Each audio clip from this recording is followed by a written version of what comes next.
Hello, world history students. This is Mrs. Politsky, and I have your notes for Chapter 16, the Atlantic Slave Trade. But we're also going to talk a little bit about colonialism and kind of the impact of that along with the slave trade.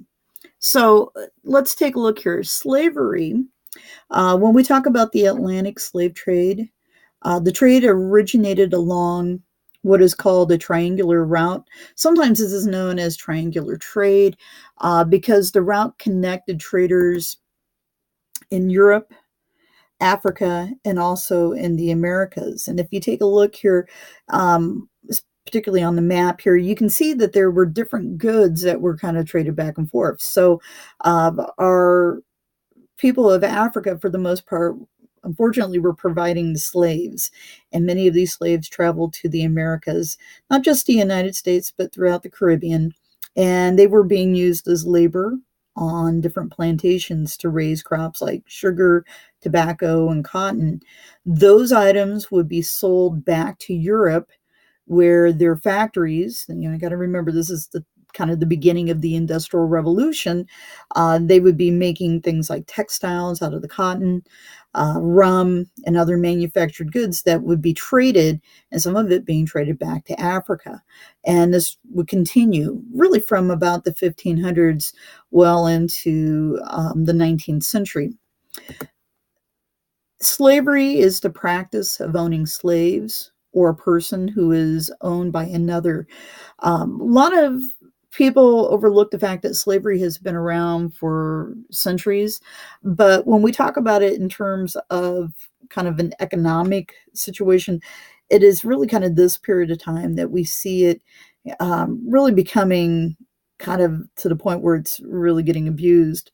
So when we talk about slavery itself, it was not necessarily introduced by Europeans, if you go back historically, but it's really Europeans that kind of exploit this idea during this period of time. Africans usually took prisoners when they were involved in war. And, typically those prisoners would be sold back or traded back to their own people over a period of time. At the point that this triangular trade really kind of takes root, you're going to see European traders coming in, and when Africans have won a battle and have taken slaves, then those slaves are eventually going to be sold off by certain slave traders, and many of them traveling to the Americas as a result of that. So Europeans were eager to trade guns for people. When we talk about warfare, and the evolution of technology, by the time we get to the 1500s, guns are starting to show up on the scene as far as weaponry, and those who have guns have obviously a certain advantage. So having guns as a tradable item certainly was very popular at this point. Americans were the Americas were being developed, and hence there was a great need for labor.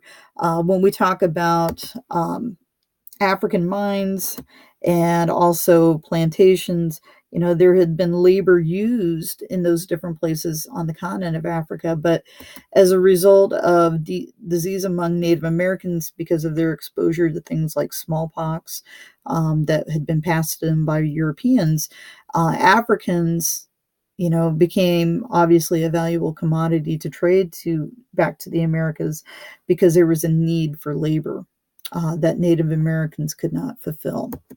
So becoming a slave, how could one become a slave? And this could happen for a variety of different reasons. Through warfare, if you were on the losing side, you could become a slave. Heredity, that you were born into that.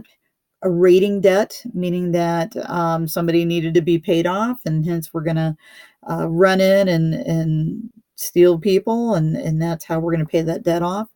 You could have people who sold themselves as a volunteer. Sometimes we hear that in terms of like indentured people for the most part, or it could be because of a criminal punishment. Rather than sending you to a prison, we could sell you off and have you work that time off. How could one get out of slavery? Time could be part of that. Marriage could be a factor. If there was a military success, somebody might be liberated. You could pay off some type of debt, and you might be able to get yourself out of slavery. For a lot of our African slaves that were taken to the Americas, um, getting out of slavery was really, really difficult. It was not necessarily something that came easy, and in many cases, people never did get out of it before the next generation and such. So, European slave traders. This kind of begins around the 1500s, goes well into the 1800s or the 19th century. Groups of Europeans that were involved in the slave trade. You could talk about the Portuguese, the French, the Belgians, the English. All of these people were trading slaves at different points in time to send to their colonies in the Americas. Portugal had Brazil. There were French colonies, obviously, in parts of South America and the Caribbean. Belgium had basically established Congo as part of their colony, if you want to call it that. The British, obviously, they had colonies in the Americas. Trading people obviously became, a money making entity. So the desire for land and gold kind of spurred this. Merchants went inland very rarely due to the fear of disease. And in many cases, they would hire other Africans to go in to do a lot of the buying and the selling of the slaves. Countries wouldn't give money for any further explorations, so Europeans traded guns with African merchants to get a hold of their slaves. Companies could only buy and sell slaves as far as a way of trading. The Middle Passage.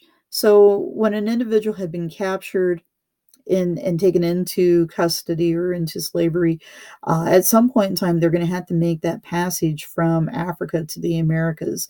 And this became known as the Middle Passage. Approximately, and we don't have exact numbers, anywhere between 11 to maybe even 50 million slaves went to the Americas from Africa. And that's really kind of a very broad scope of numbers, because we really don't have good bookkeeping to track all of these numbers. The high cost for the costs were high for transporting slaves. For the most part, there was a need for translators who could talk to these individuals, and also for the most part, talk with the Europeans. So you had to pay for those. You had to pay for food, because we wanted to make sure that these enslaved people made it to the Americas, where they were going to be, again, bought and sold in basically auctions. There was a need for things like firewood, uh, basically security, all those kind of things that go into the transportation of these people. Many slaves were captured and torn from their families. In many cases, some were marched to ships right after battles, and so they didn't even have the chance to say goodbye. As far as the journey on these ships, slaves for the most part were branded so that people could claim ownership. They were chained so that they wouldn't run away. Many of them were held in these ships that were really, really hot and densely packed. If you take a look at the photo below, you have some models there that kind of show you how close these quarters were within the ships. There's another diagram to the right. This is an illustration I've seen in numerous places, but you can see how the bodies are basically packed in head to toe. Um, in the middle there are some kind of real primitive looking devices. There was concern that some of our slaves were not going to go peacefully, and they might be an escape threat. So some were shackled together, some were yoked together. As you can see, there's like a yoke that you might use for oxen, but it's used for humans. There were fears that maybe some of our slaves would bite, and so they had devices that they could put on them to keep them from biting or spitting at some of the slave masters and such. So, for the most part, our people who have been taken into slaveries or as slaves, have really been um, degraded as far as how they were going to be treated. By the 1800s, Great Britain and the United States had made laws making slavery illegal. The British actually before the United States. And when you talk about our founding fathers, slavery was always kind of an issue that was being talked about really from the birth of our nation. Our founding fathers, when they wrote the Constitution, actually had to make several compromises when we talk about how we were going to count enslaved people as far as for determining representation within the House of Representatives. But also, there was some concern that, more slaves would be brought in. And so they actually passed what is called the Commerce and Slave Trade Compromise, which basically set a date, and the year was 1808. That was the last year that slaves could be brought in directly from Africa. It didn't necessarily end the practice of slavery. We're going to have to fight a civil war for that, and it's going to take the passage of a constitutional amendment to make that happen. And that's not going to happen until the 1860s. But we still had slavery, and there were still slaves that were being born within the United States, even though we couldn't import slaves from Africa at that point. So problems with the slave trade. You had people who basically got into it for profiteering. You had slave hunters. You had battles that were being fought just purely to obtain slaves. You had raids that would go in there and for the most part, abduct people. You have hostilities that were going to be formed between groups, families that were torn apart. And then you had depopulation. When we talk about the Europeans and their desire, they wanted to find the healthiest and the most able-bodied people. And so they left the elderly and they left the sick behind. And in a way that depopulates your civilization or your peoples. European and American consequences. This remained primarily on the coast of Africa. So when we talk about the interior parts of the nation, or if we were talking about maybe even East Africa, you didn't see as much when we talk about it in terms of the European American slave trade. Very little is known of African culture, and that's not just in Africa, that's here in the United States primarily. And part of that is because of the fact that you kind of destroyed this. There's a certain level of prejudice, and it's deeply rooted in American society, and a lot of it has its roots within the slave trade itself. Explorers, as far as people trying to map out Africa, probably one of the first is a Portuguese man who really, for the most part, didn't spend a lot of time in Africa, but he spent a lot of time mapping, and that is Prince Henry the Navigator. He was a Portuguese man. He outflanked basically the Islamic world by circumnavigating Africa, and did a lot of map making and earned obviously some notoriety for that. Around 1796, you have Mungo Park. He was a British man, and he is credited for finding the source of the Blue Nile River. Along with him, you have David Livingstone, who traveled and crisscrossed Africa, mapping Africa from basically the 1840s to the 1870s. And at one point in time, he kind of falls off the radar. He isn't, and kind of disappears, and people just assume he was dead because they hadn't heard any correspondence from him. Eventually, people are sent to find him, and eventually he is found living amongst some African peoples. He had been there for years, and he was still with them. And then finally, John Haining Speke, he found the source of the Nile River at Lake Victoria and was able to document that and also to map it as well. So resistance against Europeans, British rule for the most part. When we talk about the sun never setting on the British Empire, the British governed Africa indirectly, and they primarily used African leaders. They wanted to strengthen their political and economic ties at the expense of native Africans. If you take a look here, the areas that are kind of shaded in the lavender, that's our British areas here. French rule, and if you look at the map, this is the area shaded in blue. They basically we're using a simulation, this idea of becoming like others in customs and attitudes. African colonies might become a part of France. They granted citizenship, but along the way, they changed the culture, they educated, and in a way tried to bring people kind of towards more the French perspective. Belgium, when we talk about how they ruled Africa, they did it through exploitation, particularly in the region known as the Congo. This is kind of the along the basin of the Congo River. Anyway, they took advantage of this part of the world for years for economic reasons. Belgium established rubber plantations. Africans were whipped.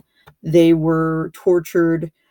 They were eventually treated better, but the man who's kind of credited with being kind of the evil one here um, is a man named Leopold II, and he was the man who kind of governed over this region. There are stories of children who stole food, who had their hands or feet cut off, and it was very barbaric. The Portuguese ruled places like Mozambique, Angola, Guinea. Early on, it was a little harsh and brutal. They did forced labor, whippings, beatings, such. During the early part of the 20th century, Portugal worked on a simulation. They granted citizenship and allowed for freedom of religion. Germany did some rule of Africa, and primarily in the southwestern part, Togo, Cameroon. They used forced labor, but they also did some public works. That basically means like building projects. They ruled indirectly, but they lost territory after World War One to the French, the British, and Belgium. The Italians and Spanish. The Italians tried to conquer the nation of Ethiopia, which they didn't do very well, and we'll talk a little bit more about that eventually. But they tried to rule Somalia. Spain, they ruled primarily in Morocco and Spanish Sahara. South Africa, this is a little bit more complicated, and we're going to talk a little bit more about South Africa in future sections here. But in 1647, the first Europeans arrived in South Africa after their ships, for the most part, wrecked along the Cape of Good Hope. They returned home to Holland. These people were Dutch, obviously, and decided that South Africa would be a good place to build a supply station, particularly so that they could travel to the Far East to do trade with, obviously, China and Japan. In 1652, 60 settlers were sent to build a supply station. They were told not to establish a farming colony. And immediately they ignored the rule and they claimed all the nearby land. And hence they set up a farming colony when they were told not to. So the Dutch settlers got a new name and they were called the Boers. And that's just a Dutch word for farmers. And so you might hear about the Boers. Matter of fact, there's a series of wars. And in 1795, the British and the Boers went to war, and it was the first of a series of Boer Wars. In 1806, the British took over Cape Colony, and the Boers, for the most part, they were forced to kind of move further inland to avoid the British. And this was known as the Great Trek. As the Boers move further inland, then they come in contact with more Native Africans, and you might hear about the Zulus and a series of wars that are going to be fought between eventually the white settlers and the Native peoples. Thank you very much.